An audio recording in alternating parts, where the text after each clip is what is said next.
Guys! Another vlog tayo for today's video! So hi guys! Welcome again to my YouTube channel, and for today's video, i-share ko sa inyo yung part 2 ng aming provincial life update. So sa video na yan, kung makikita nyo, nandito ulit kami kala Ate Juby, syempre para magpalamig, tumambay, and chumika muna.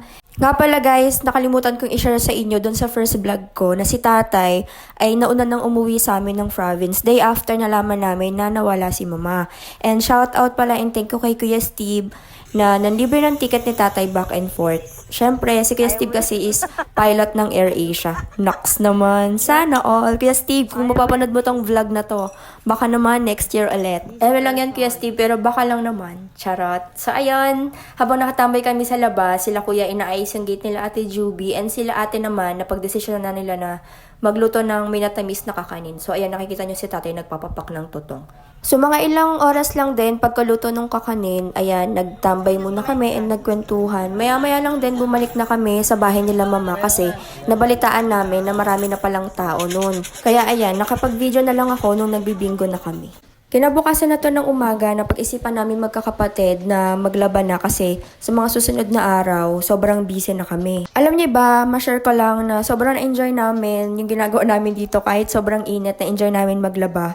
Parang, totoo ba to? Totoo ba tong nagtutulungan kami maglaba? Like, parang nanaginip lang ako. Hala si OA. So, ayan na nga guys, makikita nyo si Ate Teta tsaka si Ate Janet ang nagbabalaw ng mga damit. And ako naman yung tigasampay at tagalagay ng damit sa washing. And yung kapatid ko naman, yung bunsong kapatid ko na si Ramil, siya naman yung taga-bomba ng tubig dyan sa poso. Wow, sipag, sana all. So after namin maglaba, lumabas muna ako sa tapat lang ng bahay para lang tumambay at magpahangin. Dito lang yan sa tapat ng bahay nila mama. Dito kasi kahit tirik yung araw, hindi ganun kainit kasi napapalibutan dito ng puno. So nasa ilalim lang ako ng puno kaya malamig siya and malilim. Then nung pahapon na, naisipan ko lang mag-ikot-ikot, mag-picture and mag-video lang dito kasi naalala ko lang way back 2018, second time na nagpunta ako dito, hindi pa ganito yung itsura niya.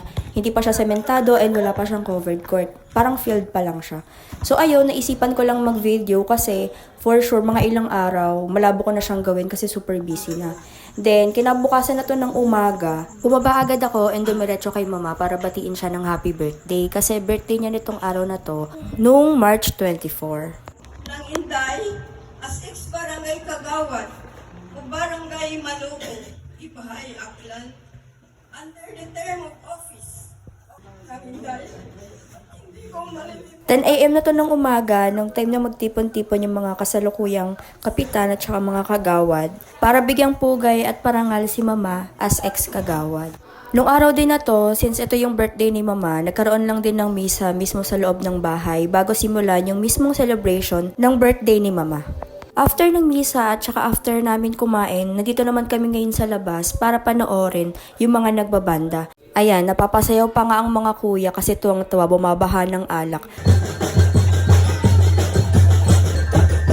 So after namin mag-party-party, andito naman kami ngayon sa loob para mag-pack ng mga pagkain para sa mga bisitang makikiramay at makikilibing kinabukasan.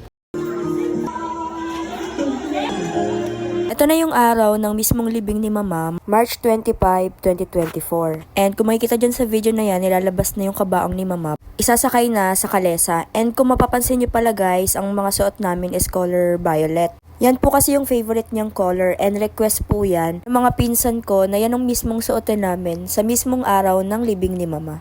Ewan ko kung ako lang yung first time na nakakita na isinampay yung kabaong or isinakay yung kabaong sa kalesa. And alam nyo ba guys, na sobrang gandang-ganda talaga ako. Lalo na kung makikita nyo to sa personal. Wala lang, share ko lang naman. And anyways guys, after namin doon, nag-ikot lang kami sa Maloco. Mga 5 to 10 minutes lang siguro yon. Then after nun, sumakay na kami ng sasakyan, padiretso hanggang simbahan. Kasatanahan ng mga santos na nangyari sa kapawang sa After ng libing, dumiretso na kami pa uwi sa bahay para magpahinga at kumain. Sa pagkakatanda ko, naglaba pa kami nung araw na yan kasi nabalitaan namin na kinabukasan meron kaming swimming. Kaya wala na rin akong time na mag-video nun kasi medyo busy na. Tsaka nagkaayaan kami magkakapatid na pumunta sa Baang para tignan yung lugar and yung lupa na pwede namin pagtayuan ng bahay or kahit yung kubo lang na pwede namin pagstayan every time na uuwi kami ng province. So ayan, kung makikita nyo si tatay, nagkikwento siya ng mga achievements ng lolo ko ng mga panahong nabubuhay pa siya. Throwback lang siya, ganun. Nga pala guys, yung lupa na pupuntahan namin is pamana ng lolo at lola ko sa kanilang magkakapatid. Alam nyo ba guys, na sobrang excited namin sa part na yan. Kasi ang dami naming imagination na yun nga magtatayo kami ng bahay or kahit kubo lang para naman every time na uuwi kami dito, meron naman kaming bahay na matutuluyan. Kasi guys, ang hirap umuwi ng province nang wala kayong sariling bahay. Syempre, iba pa din yung meron kayong privacy, yung nagagawa niyo yung gusto nyo, and nakakapag-marites kayo. Kaya nabalak din namin na mag-ipon para every time na gusto namin na magbakasyon, at least meron kaming mai-stayan, diba? Finally guys, nakarating na kami sa Baang, and yan kung makikita nyo, yan yung magiging view namin if ever na magbabala kami magtayo ng bahay. Diba? Ang ganda. Pera na lang talaga yung kulang para maging totoo. Nga pala guys, may share ako sa inyo. Ewan ko lang akong ako lang, na kapag nasa probinsya ka, parang feeling ko lahat ng tao dito kamag-anak mo. So ayan, pagdating namin, nagpakuha agad kami ng tubo. And for sure, alam nyo naman kung ano yan and kung saan nakukuha yan. Tsaka kung ano yung lasa niyan. Medyo napapagod na ako mag-voice over guys, kaya ipapakita ko na lang sa inyo kung ano yung mga ganap namin. Kung gaano kalayo, tsaka kung anong itsura ng lugar nung pinuntahan namin. Hanggang saan ba yung lupa mo? Hala saan? Doon?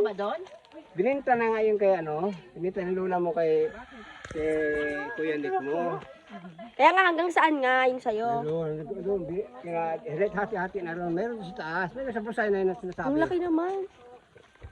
Maraming kawayan na ganito, dahil hindi na kung pang ding-ding lang.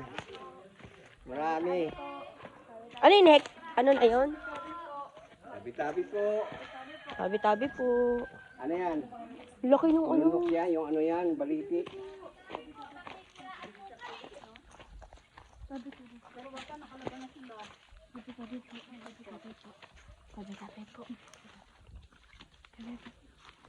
Uy, Labitin kasi nila. Kaya talaga eh. dahan-dahan tayo. Madulas.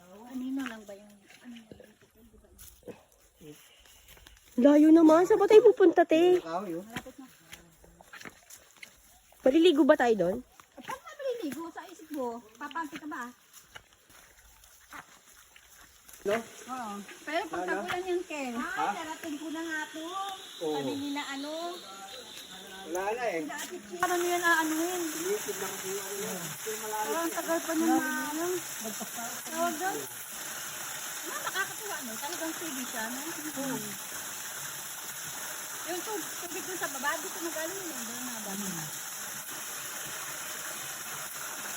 Doon? Ay, tawag ko lang po. Bundok pa to eh. Ano pagka bayo doon, marami duhat sa Nalala ko duhat. Ako sa Aquilino, ako sa Tuloy. Tulay-tulay kami sa kahoy. Oo, Barilan na yun. magapa. Magapa ang Hindi duhat na doon yun pa yun eh. magapa. Ako ko takot ka rin. Tapos Sige, ano? nga na duhat yung dami eh. Nagalitan ka na yan. Ayaw kami takyan eh. Tumbong ko ang ginawang. So yan guys, mga ilang minuto lang din, naisipan na namin bumalik kasi medyo pahapon na. Pero medyo natagalan din kami umuwi dito kasi si tatay inantay pa namin, gawa ng nakikipagkwentuhan pa siya sa mga pinsan niya. Kaya ayan, kakaantay namin kay tatay, si Simon, yung pamangkin ko, natuto ng umakyat ng puno. Gusto na yata maging unggoy. Char. Anyways guys, hindi ko napahabain tong video na to kasi abangan nyo, magkakaroon tayo ng part 3. Actually, wala na dapat tong part 3 pero nag-request yung ate ko na i-separate ko yung video namin nung nag-swimming kami sa La Palma Beach Resort and sa Boracay. So ayun guys, sana supportahan nyo pa ako sa mga susunod ko pang vlog.